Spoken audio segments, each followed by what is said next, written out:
दलित की बेटी, शोषित की बेटी, वंचित की बेटी, ओबीसी की बेटी, इनके साथ आए दिन घटनाएं होती हैं। और इस घटना में एक एंगल और निकल के आया है कि जो दोनों बच्चियां थी वो नाबालिग थी, और जब उनके माता पिता थाने में रिपोर्ट लिखाने गए तो पुलिस वालों ने उन्हें पीटा भी। पहले वो रिपोर्ट लिखवाने को तैयार नहीं थे, और जब सोशल मीडिया के माध्यम से, आप जैसे लोगों के माध्यम से ये खबर वायरल होने लगी, खबर ये तूल पकड़ी, तब उनकी रिपोर्ट लिखी गई और फिर आनन फानन में अपराधियों को पकड़ने का काम किया गया। तो कुल मिला जुला के इसमें कहीं ना कहीं हम देखें तो पुलिस प्रशासन की सुस्ती कही जाएगी इसमें, और उनका जो ढीलापन है कि इस तरह की बड़ी घटनाएं कैसे हो रही हैं, और आपराधिक प्रवृत्ति के जो व्यक्ति हैं, चाहे वो किसी भी जाति के हो या धर्म के हो, वो बेखौफ क्यों हैं। कहीं ना कहीं उनको भी ऐसे लगता है यूपी में जंगल राज है, निश्चित तौर पे जंगल राज है।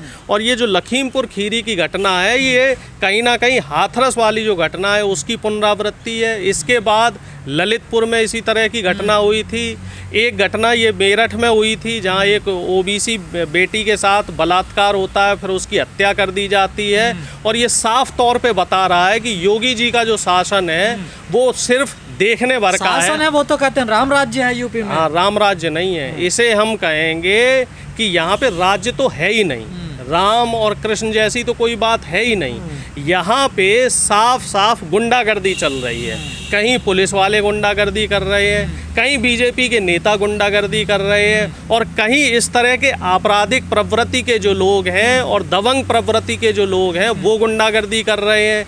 अभी एक यहाँ पे पश्चिमी उत्तर प्रदेश के एक विधायक का भी वीडियो वायरल हो रहा है जिसमें वो साफ तौर पे ये कहते हुए नज़र आ रहे हैं कि जो दबंग पुलिस वाले हैं, जो अपने आप को योगी जी का आदमी कहते हैं, वो लोग जनता की बात नहीं सुन रहे हैं और वो लोग दबंगई कर रहे हैं और लूट खसोट का काम कर रहे हैं। तो निश्चित तौर पे अगर हम चीज़ें देखें तो प्रशासन और शासन दोनों ही इस समय करप्शन में पूरी तरीके से लिप्त हैं। एक कानपुर की जब ऐसी घटनाएं सामने आती हैं तो प्रशासन भी लीपापोती करता हुआ नजर आता है। प्रशासन लीपापोती इसलिए करता है क्योंकि कहीं ना कहीं प्रशासन की ढिलाई रही इस तरह की घटना में।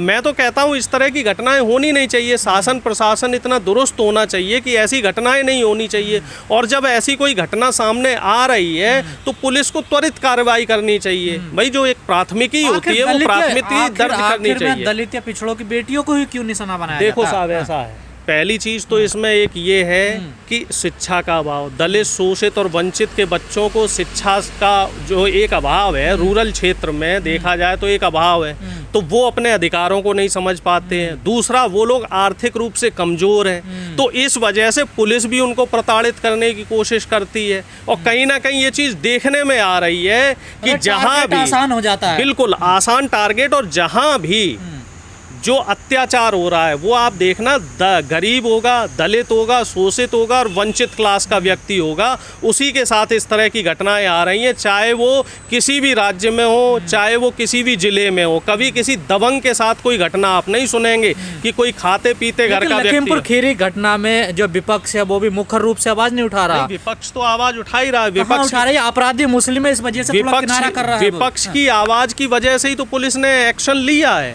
ये बताइए, अपराधी चाहे हिंदू हो, चाहे मुसलमान हो, चाहे सवर्ण हो, चाहे दलित हो, अपराधी तो अपराधी है।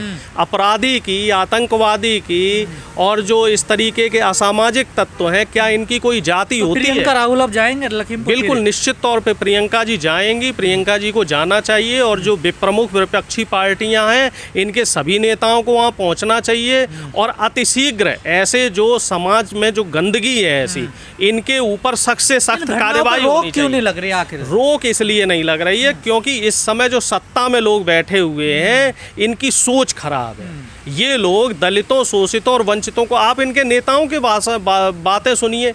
अभी बिहार में एक वीडियो वायरल हो रहा है जहां वो पिछड़ी जाति के एक व्यक्ति को जाति सूचक शब्द कह के उससे कह रहे भाई मेरे पैर छू।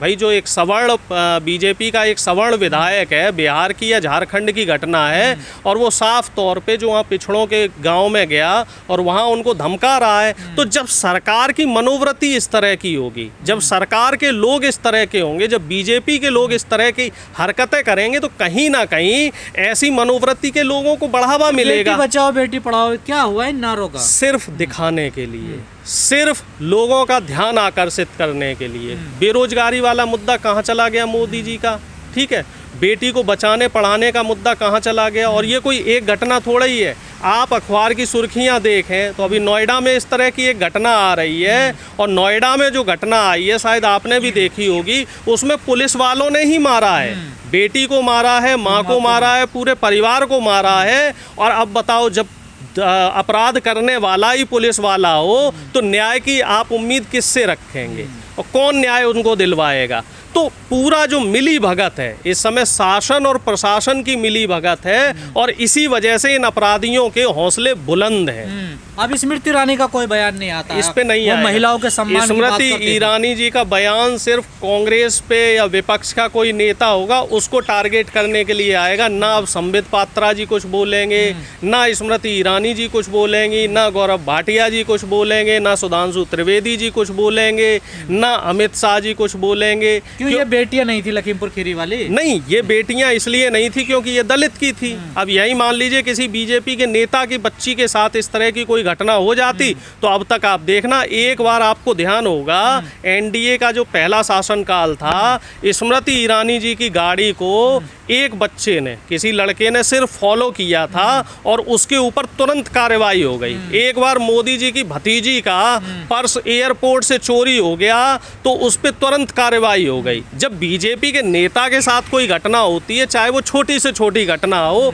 उसमें शासन और प्रशासन जितनी चुस्ती दुरुस्ती दिखाता है, जितनी मुस्तैदी से काम करता है, मैं ये कह रहा हूँ अगर उसका 10% भी ये आम जनता के लिए कर लें, दलितों, शोषितों और पिछड़ों के लिए कर लें, तो इस तरह की ना तो घटनाएं हमारे समाज में हो, और जो दलित शोषित इस समय अपने आप को अपमानित महसूस कर रहा है तो वो चीज़ भी समाज से हट जाए। दलित करे क्या, ना उसकी बेटी सुरक्षित है, ना दलित खुद सुरक्षित है, क्या करे, देश छोड़ दे? देखो साहब, छोड़ना किसी समस्या का समाधान नहीं है। आप क्या क्या छोड़ोगे, तो क्या करे आखिर दलित फिर? देखो, इस समय एकजुट होने की ज़रूरत है, ठीक है। और अगर शासन प्रशासन की तरफ से इस तरह की कोई लापरवाही हो रही है तो इन मुद्दों को सोशल मीडिया के माध्यम से ज़मीन पे मुखरता से एकजुटता के साथ उठाने की ज़रूरत है, क्योंकि ये जो सरकार है ये बहुत ही निकम्मी और नाकारी सरकार है। इस सरकार ने सत्ता में ये इतनी डूबी हुई है, सत्ता के नशे में, कि इन्हें आम आदमी का, चाहे वो दलित हो, शोषित हो, किसान हो, गरीब हो, युवा हो, किसी का दर्द इन्हें समझ में नहीं आ रहा। खौफ नहीं है अपराधियों को? बिल्कुल, यूपी में इस समय गुंडाराज चल रहा है।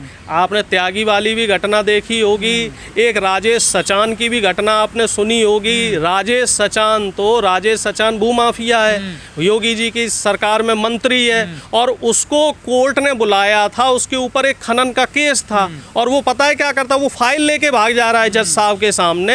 तो अपराधी बेखौफ है। अपराधी बेखौफ इसलिए है क्योंकि वो बीजेपी में शामिल हो चुके हैं, उन्हें लाइसेंस मिल गया है, उन्हें प्रमाण पत्र मिल गया है। बीजेपी में आप शामिल हो जाइए। योगी जी बुलडोजर चलाएंगे ना अपराधियों योगी जी का बुलडोजर सिर्फ विपक्षों पे चलेगा। जो विपक्ष के लोग हैं, जो विपक्ष के लोग सरकार की खिलाफत करेंगे, मुखालफत करेंगे, बाबा जी का बुलडोजर सिर्फ उनके ऊपर चलेगा। बाबा जी का बुलडोजर किसी भी दलित, शोषित और वंचित के पर जो अपराध करता है, उनको को जो कोई सताता है, चाहे वो पुलिस का आदमी हो, प्रशासन का आदमी हो, उनके ऊपर बाबा जी का बुलडोजर नहीं चलता। बाबा जी का बुलडोजर शकल देख के चलता है। प्रोफेसर साहब, दोहरा रवैया नजर आता है इस देश का, चाहे विपक्ष हो या सरकारें हों।